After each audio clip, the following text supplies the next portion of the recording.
A ver, Carl Jung nos dejó una idea fascinante, que nuestra mente consciente es apenas la punta del iceberg.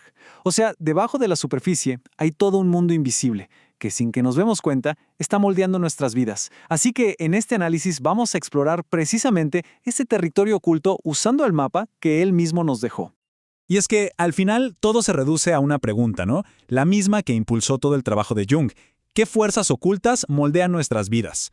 O sea, ¿qué hay detrás de nuestros miedos, de esas pasiones que nos mueven o de esas decisiones que a veces ni nosotros mismos entendemos? Bueno, la respuesta, según él, no la vamos a encontrar afuera, está dentro. Miren esta frase de Jung, es buenísima. Mi conciencia es como un ojo que capta los espacios más distantes, pero el no-yo psíquico llena inextensamente ese espacio. O sea, lo que nos está diciendo es que imaginemos la inmensidad de nuestro mundo interior. Y no es un espacio vacío, para nada. Es un lugar lleno de imágenes, de impulsos, de memorias, que están ahí operando por su cuenta más allá de nuestro control consciente. Muy bien. Para entender este mundo interior, lo primero es, aprender su idioma. Porque, a ver, el inconsciente no habla como nosotros. No usa la lógica, no usa palabras claras. Se comunica de otra forma, con un código, digamos, mucho más antiguo, más poético. Y es que el inconsciente habla en símbolos, piénsenlo. Esos sueños rarísimos, o cuando se nos escapa una palabra por otra, los famosos lapsus, o incluso esos pensamientos que aparecen de la nada. Jung diría que no son errores del sistema, son mensajes. Es la forma en que ese no-yo psíquico intenta hablarnos, usando un lenguaje de imágenes, de metáforas. Ok, entonces, la pregunta del millón es, ¿cómo traducimos esos mensajes? Bueno, Jung encontró la clave en un lugar que todos conocemos, los sueños. Y para entender bien su método, vamos a hacer algo mejor. Vamos a ver un caso real que él mismo analizó. Vamos a decodificar un sueño juntos. Aquí está el sueño. Un hombre sueña que ve a una figura vestida de negro caer por un precipicio, y esta figura arrastra a una mujer consigo. ¡Uf! Imaginen despertar con esa imagen en la cabeza. Potente, ¿no? Y bastante perturbadora. A primera vista, uno diría, no tiene sentido, fue solo una pesadilla. Pero para Jung, no. Esto era mucho más. Era una pista crucial. Entonces, ¿qué está tratando de decir el inconsciente? Porque aquí es donde empieza el verdadero trabajo de, digamos, detective psicológico. La idea es que este sueño no es para nada aleatorio. Es una representación simbólica de un conflicto interno, algo muy profundo y probablemente doloroso en la vida de esta persona. La clave, claro, es descubrir cuál. Y bueno, al descifrar el código, todo empezó a encajar. A ver, paso 1. El hombre de negro resulta que era el propio soñador. Paso 2. El precipicio. Este simbolizaba una expedición muy peligrosa que él había hecho en la vida real para escapar de una rutina que sentía vacía, sin sentido.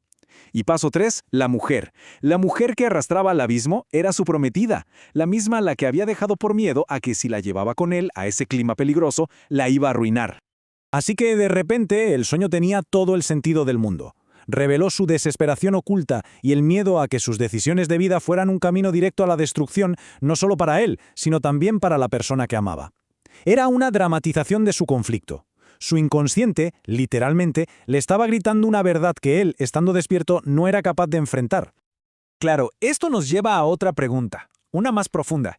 ¿De dónde vienen estos conflictos tan arraigados? Y aquí la exploración de Jung va más allá del individuo, porque él descubrió que una de las fuerzas más potentes que tenemos en el inconsciente son, ni más ni menos, los ecos de nuestros padres. Para esto, Jung usó un término clave, imago. ¿Qué es la imago? Es la imagen subjetiva y a menudo distorsionada que tenemos de nuestros padres y que sigue viviendo en nuestra psique. Ojo, no es que carguemos con nuestros padres reales, sino con una versión interna de ellos. Una especie de fantasma que, para bien o para mal, sigue influyendo en nuestras acciones, mucho después de que ellos ya no estén. Y para que se entienda mejor, veamos este caso de estudio que es bastante trágico. Tenemos a una mujer casada con un hombre bueno, un hombre honesto. Pero su padre había sido todo lo contrario, un pendenciero, alcohólico, blasfemo, un desastre. Después de que el padre muere, ella se obsesiona con la idea de que él está condenado. Y empieza a sentir que su esposo, el bueno, no es lo suficientemente obediente a la memoria del padre. Su lealtad a esa imago, a ese fantasma, es tan fuerte que desarrolla el deseo de morir e ir al infierno, solo para estar con él. Y esta frase dicha por ella misma en el análisis lo dice todo. El Padre pasa sin discusión por encima de todo. Es que es tremendo. Revela el poder casi absoluto, casi demoníaco, que la imago de su Padre tenía sobre su vida.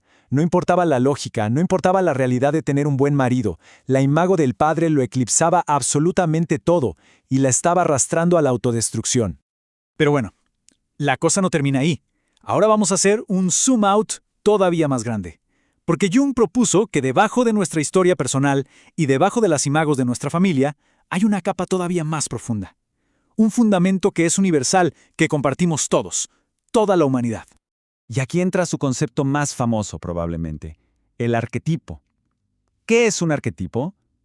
Pensemos en ellos como plantillas, como patrones de comportamiento que todos heredamos. Son modelos universales para la experiencia humana que vemos repetidos una y otra vez en los mitos, en las leyendas, en los sueños de todas las culturas. El héroe, la madre, el pícaro, son patrones con los que ya nacemos y que dan forma a cómo vemos el mundo. Entonces, si juntamos todas las piezas, ya podemos ver el mapa completo de la psique según Jung. En la capa más superficial, tenemos el inconsciente personal, nuestras experiencias, nuestros recuerdos, lo que es único de cada quien. Un poco más abajo, están las imagos, esas figuras poderosas de nuestros padres. Y en el fondo de todo, en la base, está el inconsciente colectivo. Un océano inmenso de memoria ancestral que contiene los arquetipos y nos conecta a todos como especie. Ok, perfecto. Entender todas estas capas es fascinante, pero nos lleva a una pregunta clave. ¿Y para qué? ¿Cuál es el punto de todo esto? Y es aquí donde Jung marca una diferencia fundamental con quien fuera su mentor, Sigmund Freud. Porque para Jung, la cosa no era solo entender de dónde venimos, sino, y esto es lo importante, decidir hacia dónde vamos. Veámoslo así. La visión de Freud, que Jung llamaba reductiva, se enfocaba en el desde dónde. Su objetivo era reducir la neurosis a sus orígenes, a los traumas de la infancia, a los impulsos. Miraba hacia el pasado. En cambio, la visión de Jung era constructiva. Su pregunta era ¿hacia dónde? Él veía el pasado no como una condena, sino como la base, los ladrillos, con los que se puede construir un futuro con más significado. Y esta idea es, de verdad, el corazón de toda su filosofía. Él mismo lo dijo. Ninguna comprensión del pasado libera tanto a una persona como la construcción de lo nuevo.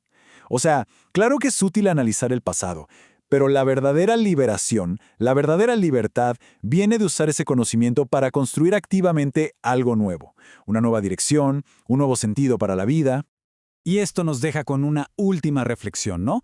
Al final, ¿el propósito de mirar hacia atrás es solo para entender o es para encontrar la fuerza para avanzar?